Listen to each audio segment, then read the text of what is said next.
Постои ли уставен основ за враќање на пратениците во собранието по неговото распуштање? Секој обид за повторно враќање на пратениците во собранието ќе биде неуставен чин и директно кршење на уставот. Исто така треба да се има предвид дека прашањето за мандатот на пратениците е уставна категорија, што не може да се уредува со закон на поинаков начин од она што е наведено во уставот. Евентуалното инсистирање на пратениците од СДСМ неуставно да се вратат во собранието, секако дека повлекува два сомнежа.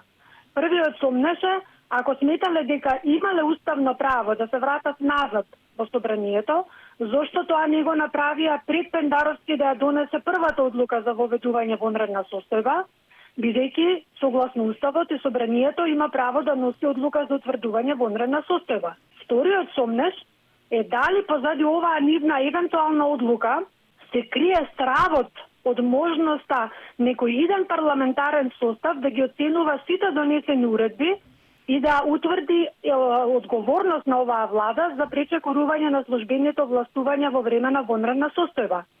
Очигледно, ако пратениците на СДСМ одлучат да се вратат во собранието, правот веројатно е голем и затоа брзаат овој парламентарен состав да ги потврди уредбите кои што се веќе донесени, за да не се остави простор некои други пратеници тоа да го сторат во време на некој друг парламентарен состав.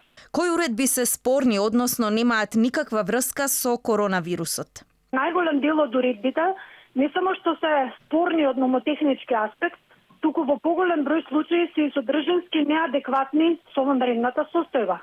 Например, се носеше уредба за исплата на плати и надоместоци од плати на јавно обвинителските службеници и стражители на СЈО во време на vanredна состојба. Мощно спорно. Исто така се носеше уредба со законска сила за примена на законот за минерални суровини во време на vanredна состојба. Исто така спорно. Се носеше уредба за извоз на диаманти. Уредба за примена на законот за донации и за спонзорства во јавни дејности за време на vanredна состојба. Уредба за примена на законот за возила за време на vanredна состојба. Значи имаше една редица на спорни уредби со законска сила кои не има времето, ниту пак имаше простор да се донесат такви уредби. Кој е надлежен да го утврди новиот ден за изборите? Уставот исто така е јасен дека владата нема надлежност да утврдува нов ден за избори. Тоа не може да го стори со уредба со законска сила, затоа што уредбите се носат за време на vanredна состојба, а избори не може да се организираат во vanredна состојба. Уредбата со законска сила што ја донесоа за запирање на изборните действија е проблематична не само од уставен, туку и од правен аспект, бидејќи за прв пат се воведува во нашиот систем непознат правен институт, запирање и продолжување на веќе започнати изборни действија.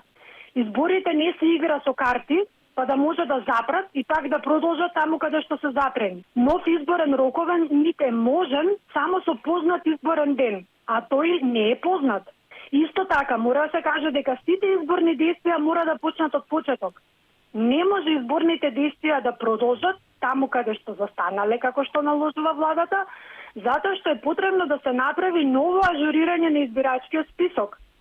Треба да се остави нов рок на граѓаните за увид во список, бидејќи во меѓувреме имаме нови полнолетни граѓани кои што треба да бидат внесени во избирачкиот список. Имаме починати граѓани, потребно е ажурирање на избирачкиот список. Или накратко, потребни се нови изборни действија.